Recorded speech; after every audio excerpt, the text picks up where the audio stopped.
இன்றைக்கி நம்ம சேனலோட ஸ்பெஷல் ஹெல்த்தியான சத்து மாவு மால்ட் ரெசிபி எப்படி செய்கிறதுன்னு பார்க்கலாம். இதற்கு தேவையான பொருட்கள் பச்சைப்பயிறு 100 கிராம், வெள்ளைச்சோளம் 100 கிராம், கருப்பு மூக்கடலை 100 கிராம், அதில் தான் அதிக சத்து இருக்குது, அதனால் சிகப்பரிசி 100 கிராம், கேழ்வரகு 1/4 கிலோ, சம்பா கோதுமை 100 கிராம், மக்காச்சோளம் 100 கிராம், பார்லி 100 கிராம், அதுக்கப்புறம் சோயா 100 கிராம். இது கூட வாசனைக்காக 2 ஏலக்காய், 4 முழு முந்திரி, 4 to 5 பாதாம் பருப்பு, 50 கிராம் ஜவ்வரிசி, 50 கிராம் பொட்டுலருந்து. இந்த எல்லா பொருட்களையும் நம்ம தனித்தனியாக வாணலில் வறுத்து எடுக்க போகிறோம். வாணலில் வந்து ஸ்லோ ஃப்ளேமில் வச்சு மீடியம் ஃப்ளேமில் வச்சு நம்ம வறுத்து எடுத்துக்கலாம். ஹை ஃப்ளேமில் வச்சா சீக்கிரமாக கருகி போயிடும், வறுப்படாது.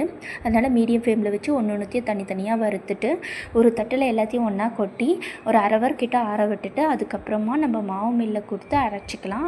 அப்படி அரைச்சா தான் நமக்கு மைய அரைப்படும். 1 கிலோ கிட்ட இது எல்லாமே சேர்த்து வரும். அரைச்சிட்டு வந்த மாவை நல்லா ஆற விட்டு அதுக்கப்புறமா ஏர்டைட் கண்டெய்னரில் போட்டு மூடி வச்சுக்கிட்டால் நமக்கு வந்து 3 மாதம் வரலும் கெடாது, நல்லாயிருக்கும். இந்த ஹெல்த் ட்ரிங்க்கை குழந்தைங்கலேருந்து பெரியவங்க வரலும் குடிக்கலாம்.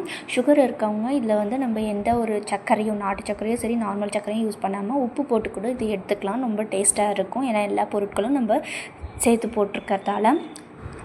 1 டம்ளர் தண்ணியில் 1 டேபிள் ஸ்பூன் அளவுக்கு இந்த மாவை ஆட் பண்ணிவிட்டு நல்லா கலந்து விட்டுட்டு அதுக்கப்புறமா ஒரு 10 நிமிஷம் வேக விட்டு எடுத்தோன்னா நமக்கு சத்து மாவு கஞ்சி ரெடி ஆகிடும். அது கூட நம்ம வந்து உப்போ இல்லைனா நாட்டு சர்க்கரையோ ஆட் பண்ணி நம்ம சாப்பிட்லாம். இதுதான் வீட்லேயே நான் இந்த பொருட்களை வச்சு செய்யக்கூடிய சிம்பிளான சத்து மாவு. இதுவே ஹெல்த்தியும் கூட. நீங்கள் இதில் என்னென்ன பொருட்கள் ஆட் பண்ணுவீங்க, அதுக்கப்புறம் இந்த இன்ஃபர்மேஷன் உங்களுக்கு யூஸ்ஃபுல்லான்றதை கமெண்ட் செக்ஷனில் சொல்லுங்கள்.